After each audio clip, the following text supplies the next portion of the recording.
Es tan importante, creo yo, llegar a la congregación con una expectativa, con una necesidad de Dios, con un hambre de Dios de decir, ¿sabes? Yo necesito que hoy día Dios me hable, que Dios me diga algo, que Dios use un instrumento y llene ese vacío, esa necesidad que tengo de respuesta de Dios. Es tan importante llegar a la iglesia con eso. A veces nosotros llegamos a la iglesia con aflicciones y no entendemos y venimos en otra, y estamos todo el culto en otra, y nuestra mente en otra, nuestro espíritu en otra, nuestra cabeza en otra, y nunca logramos recibir lo que Dios nos quiere decir o lo que Dios nos quiere aconsejar, y nuestra vida a veces sería tan distinta, los problemas se hubiesen solucionado hace tanto tiempo, las dificultades se hubiesen acabado hace tanto tiempo, pero como no llegamos al culto con expectativas, sino que llegamos con nuestra mente en otro lado, no logramos, ¿verdad?, entender lo que Dios nos quiere decir. Si esto igual que en el colegio, a los niños a veces a los jóvenes les va mal en el colegio, en la universidad, de donde sea, porque llegan a las clases y su mente está en otra. Los jóvenes a veces llegan con audífonos, mientras los profesores hablan, los jóvenes están con audífonos, están en otra. ¿Cuál es la consecuencia de eso? Finalmente terminan reprobando. Porque cuando tienen que estar atentos a algo, a la clase, a lo que el profesor dice, a lo que el profesor enseña, están en otra. La consecuencia, malas notas, repitencia, abandono escolar, frustraciones, violencia escolar, bueno, un montón de cosas que nosotros ya conocemos. Entonces nosotros decimos, bueno, ¿y qué le pasa a esos jóvenes? Bueno, lo mismo que nos pasa a nosotros a veces, que llegamos aquí sin ninguna expectativa, que llegamos aquí en otra, con nuestra mente en otro lugar, en otro evento, en otras cosas, y no estamos preocupados de lo que la palabra de Dios nos tiene que enseñar o nos tiene que decir a cada uno de nosotros. Bueno, dicho eso, vamos a la palabra entonces, que tiene como título, Juan 18:10, que tiene como título el siguiente: en medio de la prueba, ¿dónde está tu Dios? Póngase de pie, por favor. Oiga, no tome lo que yo le digo como un reto, es como un consejo, algo que por supuesto yo he aplicado a mi vida, de lo cual también fui partícipe. También llegué a la iglesia muchas veces con mi mente en otro lado, con mis pensamientos en otras cosas, y por supuesto que uno no se edifica. Entonces al final viene a la congregación a puro perder el tiempo, porque cuando uno no está conectado con Dios, ¿qué es lo que hace? Pierde el tiempo. ¿Se fija? Se lo comento porque me ocurrió, por lo tanto comparto con ustedes la experiencia que a mí me aconteció y que provocó, ¿verdad?, que perdiera mucho tiempo dentro del Evangelio. Ya, Juan 18:10, en medio de la prueba, ¿dónde está tu Dios? Dice la palabra del Señor así: entonces Simón Pedro, que tenía una espada, la desenvainó e hirió al siervo del sumo sacerdote y le cortó la oreja derecha. El siervo, añade la palabra, el siervo se llamaba Malco. Yo le voy a contar algo súper importante antes de comenzar el mensaje, que tiene relación con el mensaje, por supuesto, pero es una breve introducción que nos va a ayudar a poder entender finalmente qué es lo que Dios nos quiere enseñar. Nosotros, como buenos creyentes, como buenos pentecostales, ¿verdad?, que es nuestra denominación, vamos a estar con un clamor, vamos a estar alimentándonos, vamos a estar, ¿por qué no?, confirmando si usted considera que Dios le está hablando a su vida.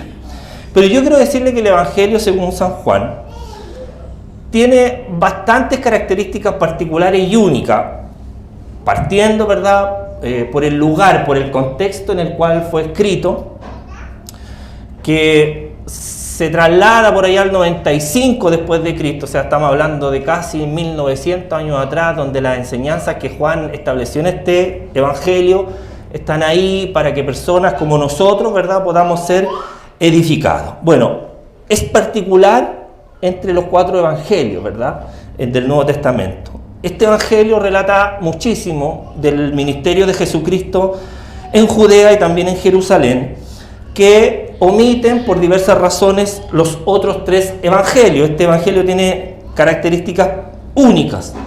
Y por supuesto, por la cercanía que Juan tenía con Jesús, por la intimidad que Juan tenía con Jesús, este evangelio relata mucho más a fondo el ministerio y la personalidad de Jesucristo, porque Jesús también tenía una personalidad. A veces era explosivo, a veces era muy tierno, a veces era muy compasivo, otras veces fue muy drástico, muchas veces hizo milagros muy normales o dentro de la lógica humana, pero muchas otras veces hizo milagros sobrenaturales. Entonces Jesús tenía una personalidad única, así como usted y yo hemos sido creados con una personalidad única, inigualable, y menos mal que inigualable, porque se imagina 2 personas igual a mí, o 2 personas igual a usted. Bueno, menos mal que somos únicos, menos mal que tenemos una personalidad única. Según varias fuentes del Antiguo Testamento, los ancianos que estaban en la iglesia de Asia le habían pedido al anciano, ya por esta fecha, al anciano apóstol Juan, que mientras permanecía en Éfeso escribiese un evangelio más cercano, más espiritual, con el propósito, con la intención de ir refutando diversas enseñanzas peligrosas o herejías peligrosas que se fueron levantando después que Jesús partió del escenario de esta tierra respecto a su deidad, a su divinidad. Entonces los ancianos que estaban en Asia, hombres inteligentes, le dicen a Juan: tú que estuviste con él, ¿por qué no nos cuenta, no nos relata específicamente, verdad, lo que Jesús hizo, lo que Jesús contó, lo que Jesús enseñó, pero enfocándote mucho en su divinidad, para que todo esto que se están levantando hoy día con herejías destructoras puedan tener, verdad, una contestación, puedan decirle: a ver, hasta aquí nomás llegamos con la herejía, hasta aquí nomás llegamos con las mentiras, porque la verdad de Jesucristo está contada aquí, de alguien que fue cercano a él, de alguien que estuvo con él, de alguien que vivió con él y que compartió con él. Entonces eso es lo que hace Juan cuando toma, verdad, este relato y lo trae a colación para que nosotros hoy día también, después de 1900 años transcurridos, podamos nosotros conocer la verdad y la divinidad de Jesús. Por eso que al final existe una frase, un párrafo, una oración, al final del Evangelio según San Juan, que dice que hizo Jesús muchas otras señales en presencia de sus seguidores, en presencia de sus discípulos, muchas más de las que están contadas en el Evangelio según San Juan. Hizo muchas otras señales, pero las que se escribieron aquí, se escribieron para que nosotros creamos que Jesús es el Cristo, el Hijo del Dios viviente. Entonces, cuando nosotros creemos en Cristo, tenemos que creer que Jesús es el ungido, es el Mesías, es el Hijo del Dios viviente, y para que creyendo en Él, nosotros podamos tener vida eterna, que es el principal propósito del Evangelio. El Evangelio son buenas noticias de cambio, de vida, de eternidad. Hay cosas que vienen añadidas, por supuesto que sí. Si Dios no quiere que nosotros la pasemos mal, Dios no quiere que a nosotros nos vaya mal, Dios quiere que nosotros seamos personas de bien, personas distintas, personas maduras, personas que podamos crecer. Pero finalmente el Evangelio es más que eso. El Evangelio es salvación y vida eterna, que viene por medio de la fe, no por medio de las obras, no por medio de lo que yo pueda hacer antes o después que me convierta a Cristo. El Evangelio es vida eterna. El Evangelio es una oportunidad como la que tuvo Nicodemo para que nosotros seamos diferentes. Y esa oportunidad no la vamos a tener, no la vamos a encontrar mientras nosotros no nos dispongamos para ser personas diferentes. Por eso es que Cristo le dice a Nicodemo: mira, tú tienes mucho conocimiento, tú tienes mucha experiencia y sabiduría en torno a la palabra, pero ¿sabes? Para que puedas entrar y conocer el reino de los cielos, tú tienes que nacer de nuevo. Es lo que le pasa a Pablo. Pablo tenía mucha teología, mucho conocimiento, pero ¿qué es lo que hace Dios? Lo ciega, ¿verdad? Cierra sus ojos. ¿Para qué? Para que esos días que él estuvo no vidente, Dios pudiese hacer un trabajo y pudiese, al abrir sus ojos, estar convertido en una persona distinta. Entonces el Evangelio es más que conocimiento, es más que atender a las Escrituras, que está bien, pero es mucho más que eso. El Evangelio es nacer de nuevo, estar formado en una nueva criatura. Y fíjense que esta enseñanza de Pedro nos va a venir muy bien a nosotros, porque seguramente en el Nuevo Testamento no existe ninguna vida más, para nosotros, más instructiva que la del apóstol Pedro. ¿Ya? ¿Por qué? Porque de algunos personajes, por lo menos del Nuevo Testamento, nosotros tenemos relatos acerca de su conversión. Tenemos, no sé, la historia de Zaqueo, por ejemplo, ¿verdad? Que seguía al Señor de lejos, se montaba en los árboles y Dios lo llama y se convierte a Cristo. Tenemos el caso, por ejemplo, de Mateo, que sentado al banco de los tributos, ¿verdad? El Señor lo llama, viene y se convierte a Jesús. Tenemos a la samaritana, tenemos un montón de ejemplos en la Biblia que nos relatan la conversión de muchos personajes, ¿cierto? Pero la vida de Pedro, o en Pedro, nosotros tenemos una conversión y además tenemos una enseñanza, una educación. ¿Por qué? Porque el relato nos muestra no solo su llamado, sino nos muestra cómo Dios lo educa para que finalmente termine siendo el apóstol que cuando pasaba con su sombra sanaba. Antes de eso tenían que ocurrir ciertas enseñanzas y una educación directa de la mano de Jesucristo para que Pedro y nosotros también pudiésemos entender cómo de cierta manera va obrando Dios en la vida de los seres humanos. ¿Ya? Porque esto no es como se relata en la historia de Zaqueo. Esto no es, mira, bájate del árbol, sígueme y al otro día eres una persona distinta. No, en el Evangelio las cosas no funcionan así. No es que, mira, estás sentado cobrando tributos, ven, sígueme, él se levanta, deja el banco de los tributos y al otro día es una nueva persona. No, hay una transformación. Hay un tiempo, hay una educación que Dios va provocando en nosotros. Es lo mismo, yo me inscribo hoy día para estudiar, para sacar una carrera, no porque hoy día me inscriba, mañana voy a estar titulado. Tiene que ocurrir un tiempo de educación. Algunas carreras menos, otras carreras más, otras demasiado excesivamente largas, pero finalmente cada decisión que yo tome en torno a los temas de educación van a traer una consecuencia en menos o en más tiempo, pero finalmente si yo cumplo este proceso me voy a titular. Vale bien la pena el ejemplo porque es lo que a nosotros nos ocurre, ¿verdad? Cuando entramos a estudiar tiene que venir un proceso. ¿Hay tiempos que son más conocidos? Sí, por la enseñanza básica. Uno sabe que los jóvenes van a estar 8 años en la enseñanza básica. Hay algunos que nos demoramos un poco más. Ya, pero eso no tiene nada que ver aquí. Hay otros que no la sacamos en 8, la sacamos, no sé, en 10. O la enseñanza media. La enseñanza media en 4 años te la saca. A los 18 debería estar afuera. Bueno, hay unos que tuvieron edad mucho más avanzada y no terminaron el cuarto medio. Pero ahí vino Dios y nos educó. Ahí vino Dios y dijo, las cosas pueden ser distintas. Cuando algunos te cerraron puertas, yo tengo capacidad para abrir. Amén. Y ahí viene el esfuerzo, el sacrificio que finalmente determina, ¿verdad?, una bendición. Detona una bendición de parte de Dios. Pero todos pasan por un proceso de educación. El que quiera llegar al Evangelio y mañana ser una persona diferente, una persona distinta, está equivocado. Y ejemplo tenemos acá en la vida de Pedro. Notemos entonces algunas cosas que bien son importantes y que nos van a ayudar a entender cómo Dios trabaja en la vida del ser humano. Y que en medio de la prueba, cuando nosotros nos hagamos la pregunta, ¿dónde está tu Dios? ¿O dónde está mi Dios? ¿Dónde estás, Señor, que no apareces? Nosotros podamos tener inmediatamente y de manera automática una respuesta a esa pregunta. ¿Ya? Porque existe esa pregunta. Le pasó a Job, ¿verdad? Cuando Job pasó la prueba, llegaban los amigos, los conocidos a preguntarle, bueno, ¿y no eras tú hijo de Dios? ¿Y dónde está el Dios que tú dices servir? La misma mujer le dice, ¿sabes qué? Termina maldiciendo al Señor y púdrete. Pero Dios está en algún lugar en medio de la prueba. Y es lo que nosotros hoy día vamos a intentar definir. Vamos a partir, por supuesto, mencionando algo que nos va a ayudar a entender el propósito de Dios. Porque primero vamos a determinar o vamos a observar algunos de los defectos más importantes que tenía Pedro, que ayudaron, porque a los que aman a Dios todas las cosas le ayudan a bien, esos defectos que a Pedro le ayudaron finalmente a tener un cambio esencial, ¿ya?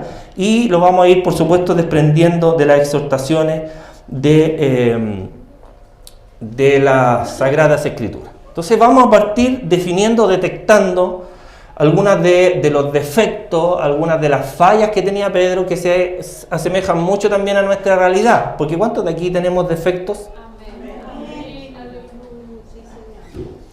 Entonces, acerquémonos a la Escritura, veamos algunos defectos de Pedro, para que después nosotros entendamos qué está haciendo Dios en medio de la prueba. Primer defecto que tenía Pedro fue la falta de sometimiento o de sumisión a la voluntad de Dios.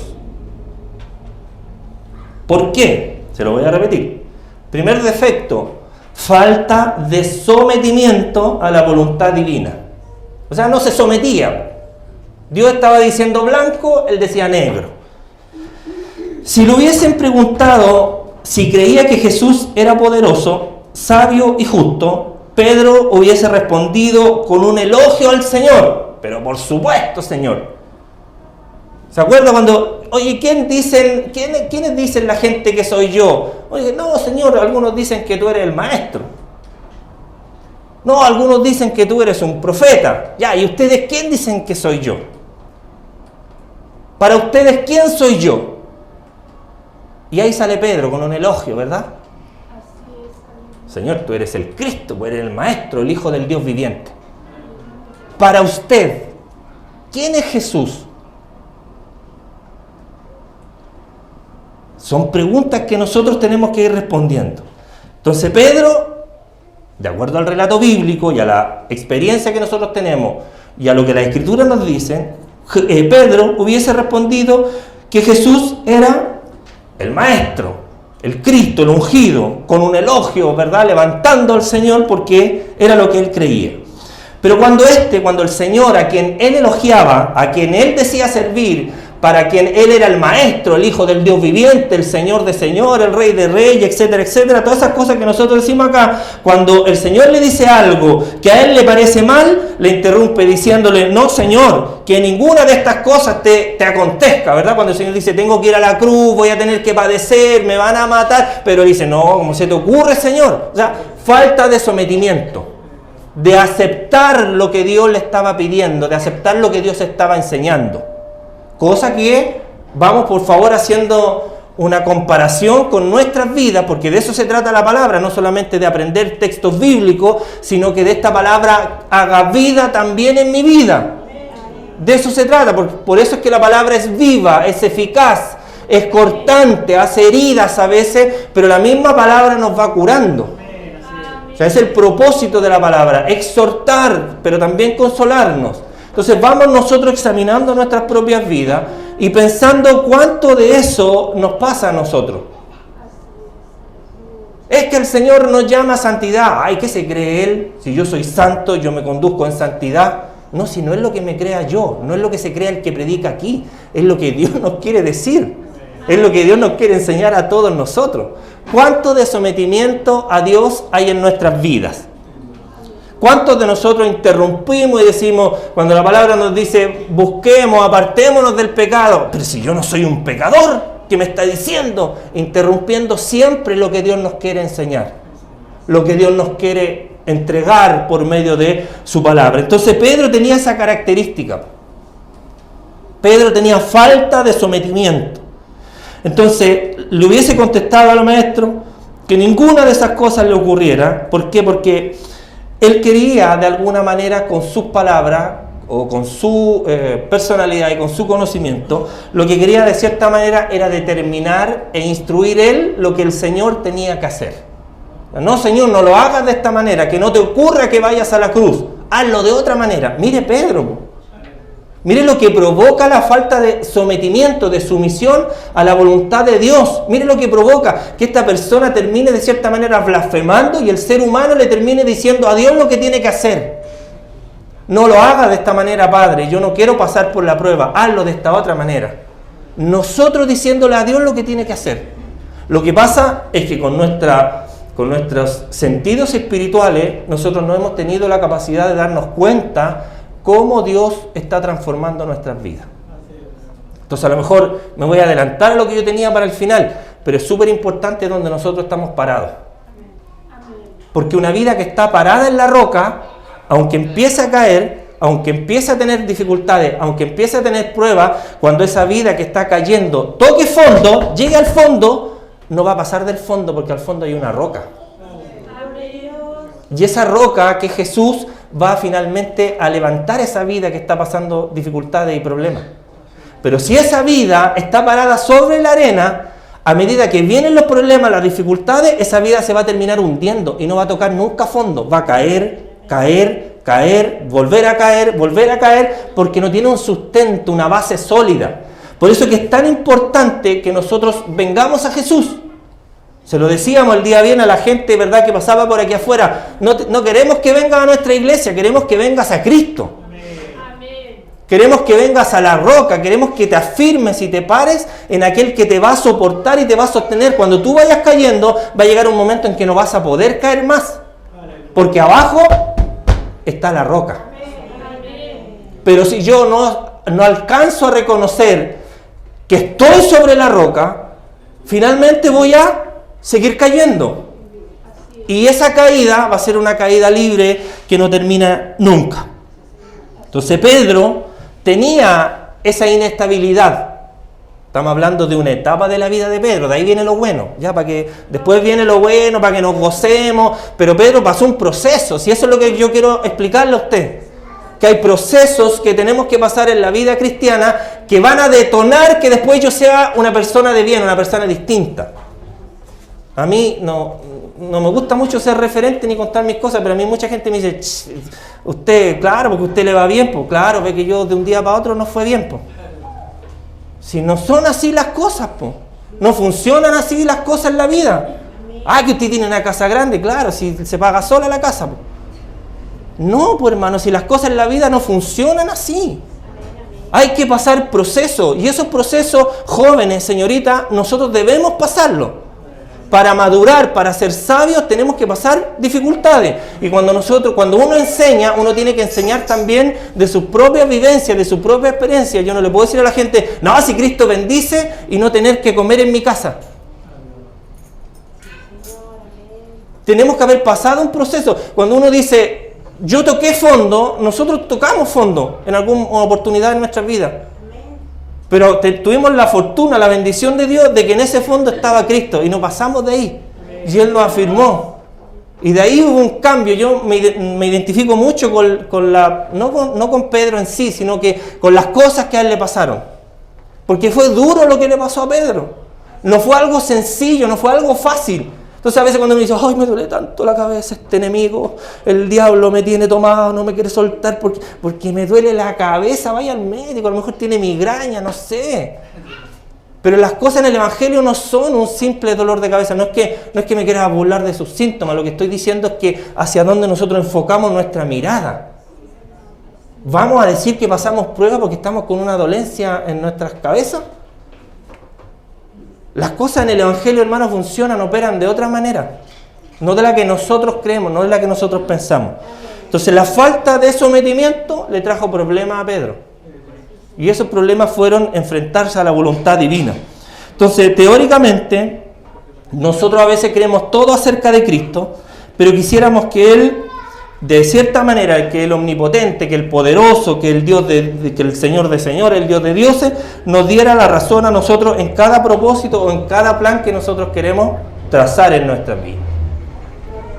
Entonces, insisto, las cosas no funcionan como nosotros queremos. Las cosas funcionan como Dios quiere. Y yo voluntariamente me someto a la voluntad de Dios. Si quiero, no me someto. Por eso existen dos caminos, ¿verdad? El camino del sometimiento a la autoridad divina, a los planes que Dios tiene para mí, y hay otro camino donde yo elijo lo que quiero hacer. Ahí finalmente, al terminar el caminar, van a venir ciertas bendiciones o consecuencias, como quiera usted colocarle al nombre de este contexto. Segundo punto, estamos en la parte mala, así que tranquilo. Segundo punto, segundo problema que tenía Pedro en su personalidad, era que era un hombre orgulloso y excesivamente confiado en sí mismo. O sea, era un tipo terriblemente egocéntrico. Le repito, era una persona orgullosa. ¿Cuánto orgulloso hay aquí? Gloria, gracias. Y excesivamente confiado en sí mismo. O sea, padecía un poco de egocentrismo. ¿Ya? Entonces, dice la Biblia que cuando Jesús le dijo, todos seréis escandalizados por causa de mi nombre, Pedro viene y dice que no quiere de cierta manera verse inmiscuido o verse incluido en ese todos. No, Señor. ¿Sí? Hay que ir a la cruz, yo voy contigo. O sea, todos se escandalizarán menos yo. ¿Qué es eso? Orgullo. No, pues yo voy a hacer las cosas de una manera distinta. No. Todos caerán, yo no voy a caer. Falso. Fue el primero que cayó. Fue el primero que negó. Fue el primero que tuvo que faltar a la promesa que él estaba haciendo. Cuando Dios dice todos, se está refiriendo a todos. Y cuando Él dice que los va a bendecir a todos, ese todos no me excluye a mí. Entonces, cuando Dios está bendiciendo a su pueblo y yo me estoy quedando fuera de esas bendiciones, es porque mi orgullo no está permitiendo disfrutar de lo que Dios o de lo bueno que es Dios. A veces Dios es bueno con uno y uno dice, no, pues tiene que ser conmigo solamente bueno porque soy yo el recto. Soy yo el que se porta bien, soy yo el que ayuno, soy yo el que oro. Eso habla de un egocentrismo excesivo, donde nosotros tenemos que examinarnos y decir, a ver, ¿soy yo el responsable o el encargado de decirle a Dios, mire Dios, en esta congregación a los que nacieron entre el 80 y el 90 se bendicen y a los más viejos no los bendiga, Señor, porque son porfiados, son tercos? O a los más jóvenes, ve que andan haciendo lo que quieren. No, Señor, bendíganos a nosotros, que somos adultos, que oramos, que conocemos la palabra, bendíganos a nosotros, al resto no. Si Dios quiere bendecir a quien quiera, es problema de Él. Si Dios tiene misericordia de quien quiera tener misericordia, es un problema de Él, no mío. ¿Voy a ir yo a darle consejos a Dios? ¿Podrá el barro decirle al alfarero lo que tiene que hacer? Entonces, ese orgullo y ese exceso de confianza en nosotros mismos tiene que hacernos estar precavidos. Tiene que hacernos mantener, o tiene que tener en nosotros un cierto cuidado, una cierta precaución, para que no cometamos los errores que cometió Pedro, porque estas dos grandes falencias que él tenía en su vida, que estaban siendo parte de un proceso que a lo mejor él no entendió, provocaron finalmente la caída de Pedro. Hay, por mostrarlo de cierta manera, hay escalones que él fue bajando hasta que finalmente tocó fondo. O sea, estas cosas, estas características de él, de su personalidad, lograron o lo llevaron finalmente a una caída. Afortunadamente estaba Dios ahí. Afortunadamente Dios perdona. Finalmente Dios lo levanta, Dios le enseña por medio de estas circunstancias que él tiene algo distinto preparado para él, pero fue cayendo. Estas dos consecuencias o estos dos factores, la falta de sometimiento, la falta de someterse a la voluntad de Dios y el orgullo, lo llevaron a la caída. Entonces la idea es que nosotros nos examinemos y revisemos, porque esto nos puede llevar a caer, y si no estamos en la roca y estamos en la arena, las consecuencias van a ser eternas. Si yo no estoy en la roca, yo puedo caer, yo puedo fallar, yo puedo ser probado, puedo ser restaurado, educado por Dios, con esas falencias, con esas debilidades que yo tengo. Pero si no estoy en la roca, ojo, cuidado. Si mi vida no está afirmada en Cristo, tenemos que tener ojo, tenemos que tener mucha precaución. Porque nosotros debiésemos hacer constantemente exámenes de nosotros mismos, examinarnos a nosotros mismos. Y estas ocasiones que acaban de pasar cuando termina un año y comienza otro, son ocasiones especiales para que yo diga, a ver, raya para la suma, 2022, ¿cuánto sumé en las cosas de Dios? Sumé, resté, fue mejor que el 2021, fue mejor que el 2020. ¿Sabe? Las organizaciones, generalmente, todas las clases de organizaciones, pero especialmente las empresas, hacen eso. Y el Estado lo empuja a hacer eso, le dice, yo quiero que todos los años, finalizando el año, ya ahí por mayo, cuando viene el proceso de la declaración de impuestos, ¿verdad? Por mayo le dice, a ver, muéstreme lo que pasó el año pasado con su empresa. Ganó, perdió, hay utilidades, hay pérdidas, el Estado quiere saber cómo le fue a su empresa. Porque de acuerdo a cómo le fue a su empresa, yo voy a tener platita. Y con esa platita de los impuestos que yo recaudo, puedo hacer cosas. ¿Para quién? Para los que más necesitan. Pues. Funcionan los hospitales, funciona el transporte público, ve que le meten un montón de plata al transporte público, no sirve de nada, pero le meten plata igual. ¿Pero plata de dónde? Que sale del funcionamiento de los impuestos suyos, pero también de la empresa. Entonces, uno no entiende eso. Uno, pasó el 2021, pasó el 2022, estamos en el 2023, camino sin ninguna expectativa, no tengo ningún objetivo en la vida cristiana, ni tampoco en la vida diaria. Ningún objetivo. Nosotros no nos damos cuenta de esas cosas. no reaccionamos, seguimos siendo las mismas personas. Entonces, cabería bien una pregunta entre medio antes de pasar a los escalones que fue, de los cuales fue cayendo Pedro. ¿Cómo fue nuestro 2022 en comparación con el 2021? ¿Crecimos? ¿Los problemas, las pruebas se mantuvieron sin que yo creciera? ¿Sin que yo me educara? ¿Sin darle la posibilidad a Dios que me aconseje, que me enseñe? Muchos se salen de la iglesia, vienen las pruebas, salen de la iglesia, se van, no están en la iglesia. Después, afortunadamente, gracias al Señor, vuelven a la iglesia. Pero ese proceso de volver, ¿es un proceso distinto? ¿O volví siendo la misma persona que cuando me fui? Yo hoy día estoy pasando una prueba. Cuando termine la prueba, ¿voy a salir de esa prueba siendo la misma persona que fui antes de comenzar esa prueba? Como dijo Julio Iglesias, nosotros somos el único animal que tropieza con la misma piedra 2 veces. Bueno, eso no lo dijo Julio Iglesias, eso lo dicen. Julio Iglesias dice que tropezó con la misma piedra. El hermano Julio Iglesias tropezó con la misma piedra 2 veces. Y el ser humano es la única persona, el ser vivo, porque el animal es muy fuerte, el ser vivo que tropieza 2 veces con la misma piedra.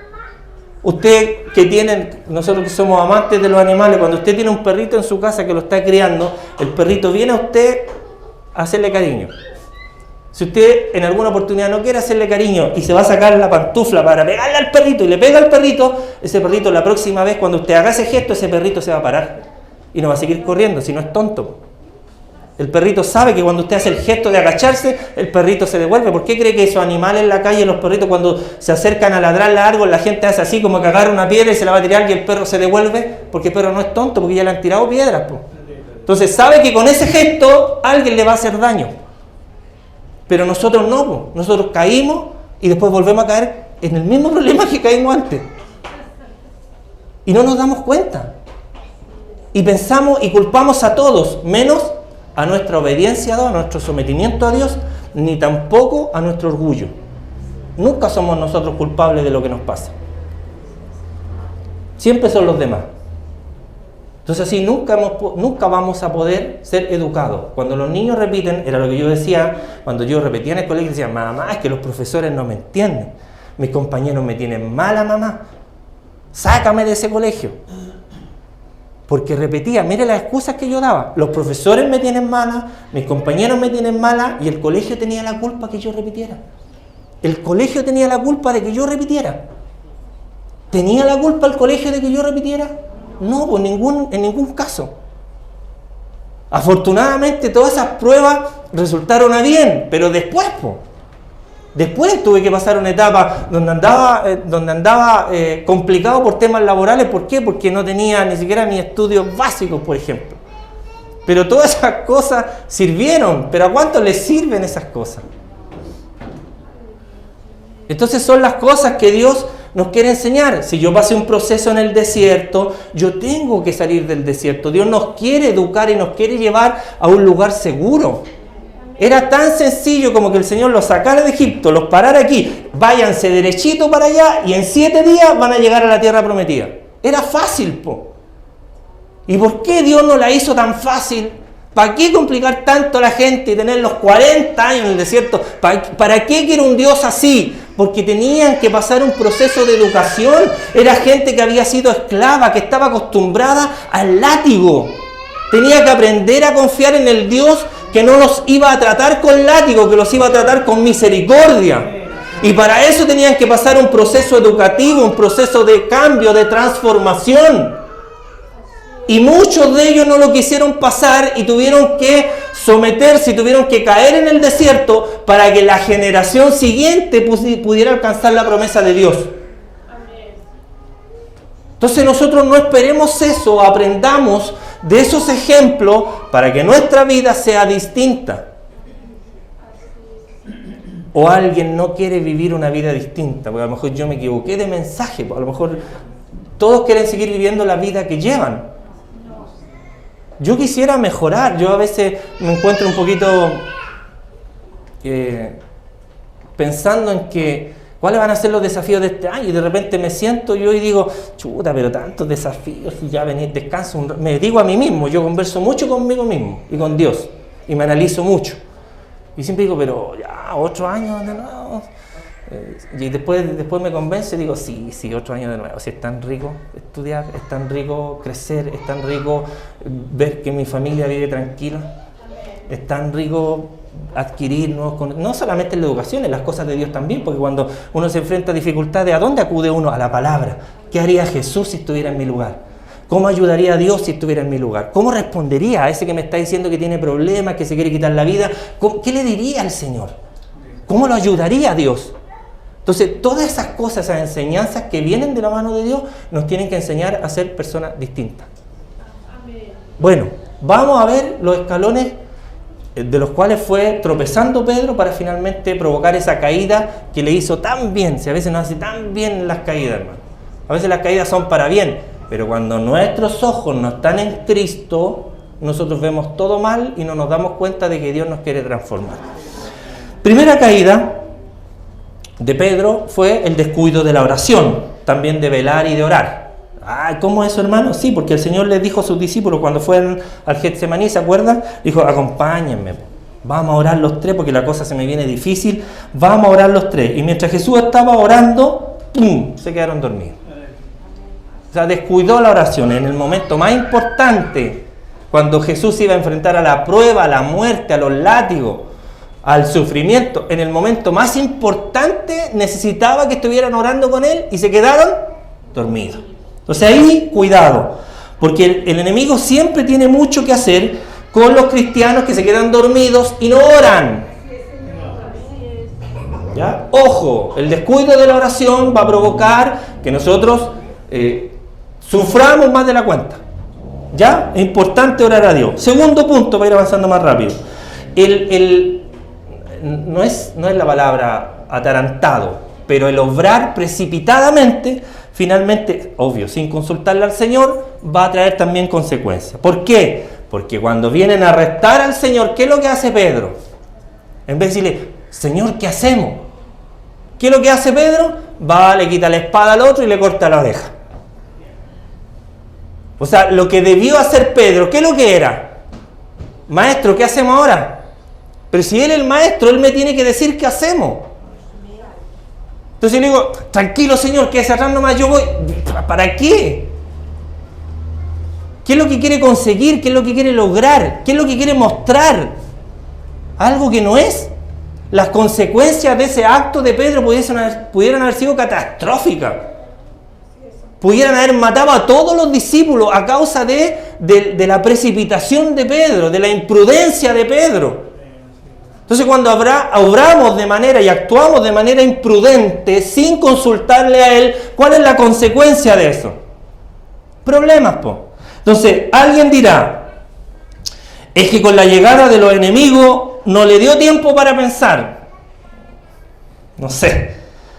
Pedro quiso rectificar su indolencia, de haberse quedado dormido, y demostrar su valentía de la que tanto se había jactado. Pues si él dijo yo voy a la muerte contigo, ahora tenía que demostrarlo, y quiso demostrarlo probablemente en ese acto. Y si no hubiese sido por la misericordia y el milagro de Jesús que obró sobre este hombre para reponerle la oreja, hermano, pobre Pedro y pobre de los discípulos. O sea, Cristo tuvo que intervenir, porque Él también interviene ante nuestra imprudencia, para salvar a aquellos que están siendo víctimas de nuestra imprudencia, ¿ya? A los que iban a detener al Señor, por supuesto. Ahora, Jesucristo está intercediendo por toda la tierra. A veces nosotros pecamos, ¿verdad?, de soberbia cuando decimos, no, pero ¿cómo el Señor va a salvar a ese? ¿O cómo el Señor va a salvar a esa? ¿O cómo el Señor va a tener misericordia de aquel o de aquella? Bueno, Dios tiene misericordia de quien Él quiere, ¿ya?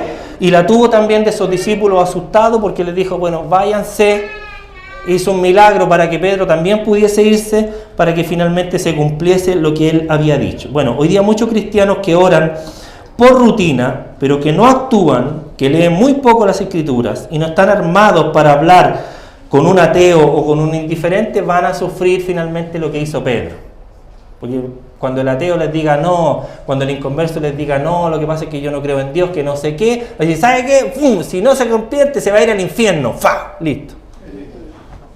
Que son las cosas que nosotros finalmente hacemos. Pablo exhortó a actuar como discípulos del Señor a tiempo y fuera de tiempo. O sea, somos discípulos siempre.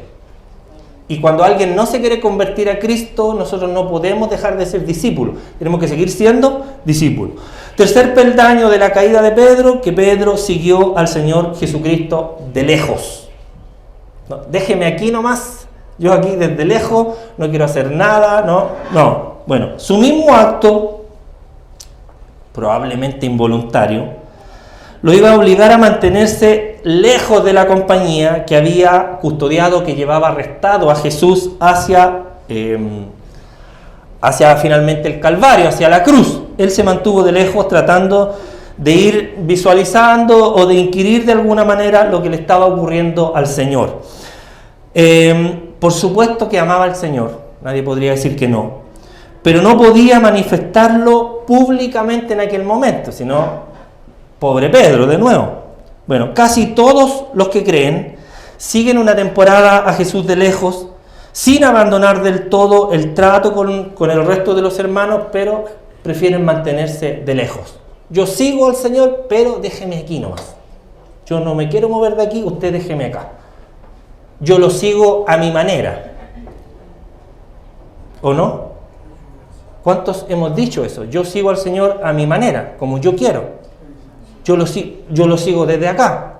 Bueno, son parte del proceso que va a llegar, o que nos va literalmente a desembocar en una caída. Entonces ahí es donde nosotros tenemos que aprender. Cuarto paso en falso, que seguramente es uno de los más delicados, que va demostrando un poco el proceso que nosotros vemos constantemente con las personas que se desvían un poco de las cosas de Dios, que se terminan metiendo con los enemigos de Cristo, o sea, con los que están en la otra vereda. ¿Por qué? Porque es lo que hizo Pedro, porque Pedro procuró, para disimular que ya no estaba detrás del Señor, imitar a los enemigos de Cristo, ¿ya? Para justificar, de cierta manera, el concurrir a muchos lugares mundanos. Hay, ¿verdad?, muchos ejemplos de cristianos que se van a meter a esos lugares. No, que si Cristo también fue a las fiestas, pues yo también voy a las fiestas, por ejemplo. ¿Y sabemos a lo que Cristo fue a la fiesta o no? ¿O no sabemos? ¿Sabemos a qué fue Cristo a la fiesta? A hablar de Dios, pues, a testificar. ¿Y qué va a ir uno a una fiesta a testificar de Cristo si no se puede ni hablar con la música, pues? ¿O no? ¿Han ido a alguna fiesta alguna vez o no? Si aquí entre nosotros mismos, cuando tenemos fiestas, ni entre nosotros podemos hablar con el ruido de la música, los panderos y todas las cosas, menos en una fiesta. Pues aquí vamos a una fiesta, aquí va un cristiano a una fiesta. Bueno, entendimos el punto 4, ¿verdad? Sí. El cuarto peldaño, meterse con los enemigos de Cristo. Y el quinto dice que es no rectificar o enmendar a tiempo lo que está ocurriendo. Por esto fue y se sentó entre ellos. Pedro, ¿se acuerda que fue a sentarse en el patio? A la primera acusación, en el lugar o en el patio mejor, en el atrio de Anás, en ese lugar, lo primero que hizo Pedro fue responder: no, si yo no lo conozco. Lo primero que hizo: no lo conozco. Se quedó en ese lugar. ¿Por qué no se fue? Bueno, porque se quedó, y así fue a caer la segunda vez, diciendo, cuando el Señor le dijo: oye, si me vas a negar, no, ahí va de nuevo la segunda vez y la tercera vez. Y cuando el Señor pasaba frente a la casa, por el patio entre la casa de Anás y de Caifás, le dirigió una profunda mirada a Pedro, y oyó el canto del gallo, cumpliéndose así la palabra, y se acordó de las palabras de Jesús, ¿verdad?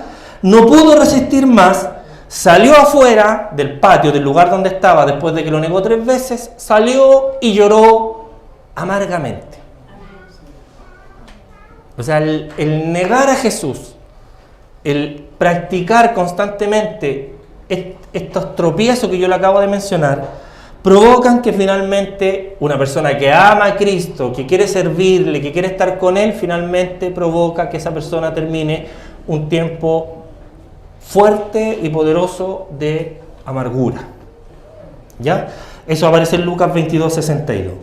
Entonces, recordemos, la caída de Pedro ocurre por descuidar la oración,